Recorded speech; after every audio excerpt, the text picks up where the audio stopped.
नमस्कार साथियों, मैं नानूलाल प्रजापति स्वागत करता हूं, अभिनंदन करता हूं आप सभी का एंकरिंग की इस बेहतरीन दुनिया में,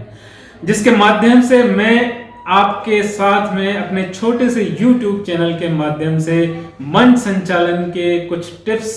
समय समय पर बताने आ जाता हूं। साथियों, उन्हीं कुछ वीडियो में से मेरे कुछ ऑडियंस के साथियों ने कमेंट्स किया और मुझे बताया कि मैं उनको ये बताने की कोशिश करूं कि एंकरिंग के दौरान या स्पीच के दौरान वो अपना आत्मविश्वास कैसे बना के रखें या अपने कॉन्फिडेंस को कैसे डेवलप करें। तो साथियों, आज का जो मेरा वीडियो है इसी टॉपिक पे मैं विशेष तौर पे तैयार करके आपके लिए लेके आया हूं। जो लोग अभी अभी एंकरिंग करना सीख रहे हैं या मंच संचालन करना सीख रहे हैं या कभी उनको किसी भी मंच पर अपनी स्पीच देने की जरूरत पड़ती है या उन्हें स्पीच के लिए आमंत्रित किया जाता है, तो ऐसे लोगों के लिए आज का ये वीडियो बहुत ही उपयोगी साबित होगा, बहुत महत्वपूर्ण साबित होगा। तो मेरा निवेदन है आपसे कि इस वीडियो को अंत तक पूरा जरूर देखें। और अगर इस चैनल में पहली बार जुड़ रहे हैं, आप नए मेरे चैनल में जुड़े हैं, तो चैनल को सब्सक्राइब जरूर करें और वीडियो अच्छा लगे तो अंत में वीडियो को लाइक भी करें, शेयर भी करें और कमेंट करके मुझे आपका स्नेह जरूर भेजें। तो दोस्तों, सबसे पहला जो टिप्स मैं आपको बताने जा रहा हूं, ये जरूरी है कि आप जिस कार्यक्रम में शिरकत करने जा रहे हैं, जिस कार्यक्रम की एंकरिंग करने जा रहे हैं या जिस कार्यक्रम में अपनी स्पीच देने जा रहे हैं, उस कार्यक्रम के बारे में थोड़ी सी नॉलेज आपको गेन करनी है। उस कार्यक्रम के विषय वस्तु के बारे में, उस कार्यक्रम में ऑडियंस किस तरह की है, वहां अतिथि कौन कौन आने वाले हैं, मुख्य अतिथि हो, विशिष्ट अतिथि हो, या उस कार्यक्रम की अध्यक्षता कौन कर रहा है, ये सारी चीजों की आप बिल्कुल बारीकी से जानकारी ले पाएंगे तो आपका कॉन्फिडेंस एंकरिंग के दौरान बना रहेगा या आप अपनी स्पीच देंगे तो उन अतिथियों का स्वागत और अभिनंदन भी अच्छे से कर पाएंगे। तो जानकार जितना व्यक्ति होगा उतना ही उसका आत्मविश्वास बना हुआ रहेगा। तो जितनी ज्यादा हो सके आप उस कार्यक्रम के बारे में जानकारी इकट्ठा करें। उस कार्यक्रम में जाने से पहले या जाने के बाद में जब आप अपनी स्पीच एंकरिंग शुरू करें, उससे पहले जितनी ज्यादा हो सके आप वहां की जानकारी जरूर इकट्ठा कर लें। दोस्तों, अगर आपको पहले से ही पता है कि किस टॉपिक पर आपको अपनी बात किसी भी मंच पर कहनी है या जिस मंच पर आप एंकरिंग करने जा रहे हैं, उस मंच का विषय वस्तु क्या है उस दिन का, आप पहले से ही उसी तरह के शब्दों का, उसी तरह के वाक्यों का, उससे जुड़े हुए कुछ 4 लाइनों का, उससे संबंधित कुछ प्रसंगों का आप अभ्यास कर सकते हैं। बोल के आप पहले से ही अभ्यास कर लेंगे तो आपके शब्दों के उच्चारण में कम से कम गलतियां होंगी, आपकी वाणी में पुनरावृत्ति दोष नहीं होगा, आपकी वाणी में कहीं भी झिझक नहीं होगी और आप बिल्कुल धारा प्रवाह से अपनी बात कह पाएंगे और उस मंच पर आप छा जाएंगे। आप उस टॉपिक के अनुसार अभ्यास कर सकते हैं कि आपको क्या बोलना है, कितना बोलना है, कैसे बोलना है, किन शब्दों का उच्चारण करना है, साथ में किस तरह के मुहावरों का, कहावतों का या किसी चुटकुले का, शायरी का आपको बीच बीच में इस्तेमाल करना है। तो इस पूरी आपकी स्पीच जो है, इसका आप उच्चारण करके पहले से अभ्यास करके अच्छे से उसकी तैयारी कर सकते हैं। इससे आपकी जो परफॉर्मेंस है वो बहुत ही बेहतरीन होगी, बल्कि धमाकेदार होगी और आपकी ऑडियंस है आपके लिए तालियां बजाने से अपने आप को रोक नहीं पाएगी। आप अपना जो अभ्यास है वो आईने के सामने खड़े होकर उच्चारण करके भी कर सकते हैं या अपने परिवार के सदस्यों या अपने दोस्तों के सामने उस मुख्य स्पीच को या उस स्पीच की जो मुख्य बातें हैं उनको डिलीवर करके भी अपना अभ्यास कर सकते हैं। उनसे फीडबैक ले सकते हैं, उनसे जानकारी ले सकते हैं कि कौन सी बात में आपकी चूक हो रही है, किस बात को आप सही ढंग से नहीं कह पा रहे हैं। इस तरह से फीडबैक लेकर, जानकारी लेकर आप अपने शब्दों को सुधार सकते हैं, अपनी वाणी को सुधार सकते हैं, अपने उच्चारण की गलतियों को भी सुधार सकते हैं।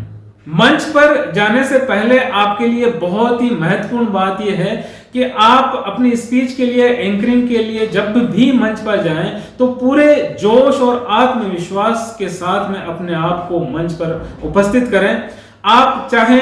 कितने भी थके हुए हैं या बीमार हैं, इसको आपकी ऑडियंस में और वहां मंचासीन अतिथियों को कतई आभास नहीं होने दें। अपने आप में पूरे जोशीले अंदाज में आप अपने आप को वहां प्रस्तुत करें और अपनी बात की शुरुआत भी आपको बहुत ही जोश के साथ में, उत्साह के साथ में और पूरे आत्मविश्वास के साथ में करनी है।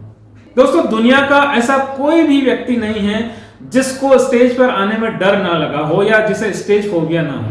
इस बात को आपको हमेशा याद रखनी है कि बड़े से बड़े वक्ता भी स्टेज पर जाने से कभी न कभी डरे हैं। इसलिए आपको अपने ऊपर स्टेज के डर को, स्टेज फोबिया को कतई हावी नहीं होने देना है। आपको पूरे कार्यक्रम के दौरान अपने आत्मविश्वास को बरकरार रखना है और आपको यह सोचना है कि जब बड़े से बड़े वक्ता भी डर रहे होते हैं तो मुझे भी डर लगेगा और मुझे अपने डर को कंट्रोल करना है। अपने स्टेज फोबिया को काबू में करके अपनी बातों को बहुत बेहतरीन तरीके से कहना सीखना ही है। स्टेज पर जाते ही आपको अपनी बात को कहने की जल्दबाजी कतई नहीं करनी है। आप पहले आराम से स्टेज पर जाकर उपस्थित हों, 1 या 2 बार वहां पे खड़े होकर गहरी सांस लें और अपनी ऑडियंस को चारों तरफ से नजर घुमा के देखें और समझने की कोशिश करें कि आपके सामने किस तरह की ऑडियंस है, किस तरह की उनकी रुचि है, किस तरह की उनकी आयु है, उम्र है, किस तरह का उनका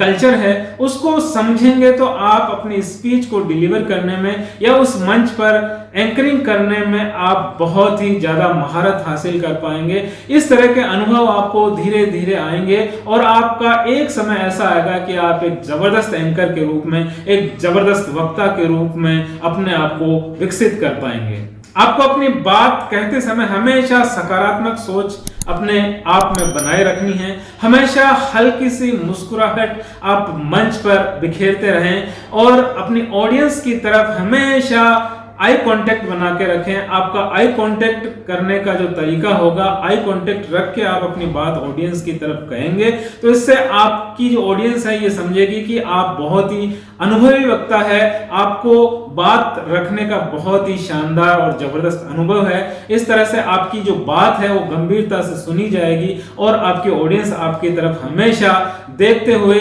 आपका अगला वाक्य क्या होगा, आपका अगला शब्द क्या होगा, उसकी तरफ आपकी ऑडियंस का पूरी तरह से ध्यान आकर्षित रहेगा। अपनी बात को रोचक बनाने के लिए आप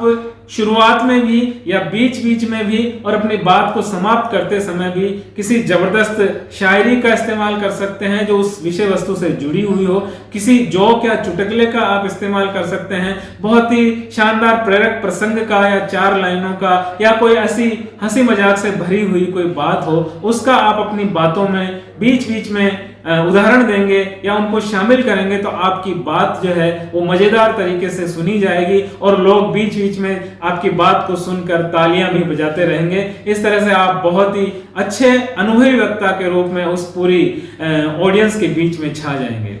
आप कार्यक्रम में जाने से पहले या मंच पर जाने से पहले आपके जो एंकरिंग के या स्पीच के जो मुख्य बिंदु है उनको एक छोटे से पेपर पर उनके जो नोट्स हैं या उनके जो मुख्य बिंदु हैं उनको लिख कर जरूर रख लें। आपको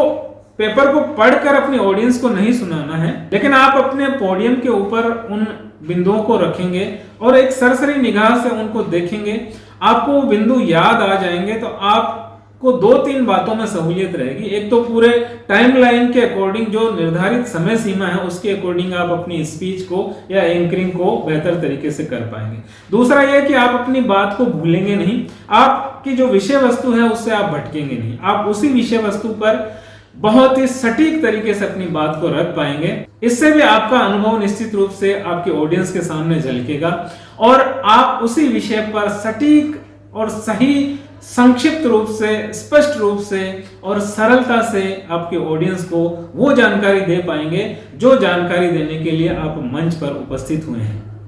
दोस्तों, ये सारे जो गुण हैं ये धीरे धीरे जब आप अभ्यास करेंगे तब आएंगे, एकदम से ये सारी चीजें नहीं आएंगी। जब मैंने भी अपने कैरियर में एंकरिंग की शुरुआत की थी लगभग 20-22 साल पहले, तब मैं भी एक बार कांपा था, मेरे भी हाथ पैर धूज रहे थे, होठ कांप रहे थे। लेकिन जब मैंने ठान लिया कि मुझे ये सब सीखना ही है, करना ही है, तो मैं धीरे धीरे लोगों को देखता कि वो कैसे बोल रहे हैं, कैसे अभ्यास कर रहे हैं, किस तरह से बिना झिझक के वो अपनी बात कह रहे हैं, तो उनको देखता मैं। लेकिन दोस्तों, मुझे बहुत साल लगे ये सारी चीजें करने में, क्योंकि उस समय YouTube का इतना चलन नहीं था। आपके लिए ये एडवांटेज है कि YouTube की पूरी दुनिया आपके लिए भरी पड़ी है और आपका दोस्त नानूलाल प्रजापति अपने अनुभवों के साथ में ये सारी बातें आपको बता रहा है कि किस तरह से आप बिना किसी डर के अपनी एंकरिंग कर सकते हैं, मंच पे संचालन कर सकते हैं या अपनी स्पीच को डिलीवर कर सकते हैं। ये सारी की सारी जो बातें हैं मैं अपने खुद के अनुभव से आपके साथ में साझा कर रहा हूँ। ये जरूरी नहीं कि दोस्तों जो कार्य हमारे पुराने साथियों ने बहुत मेहनत करके सीखे हैं उतनी ही मेहनत आप भी करें। आज का जमाना स्मार्ट युग है, आप हमारे अनुभवों से सीख के जल्दी उस चीज को पकड़ सकते हैं और इसमें ये YouTube चैनल आपकी मदद जरूर करेगा।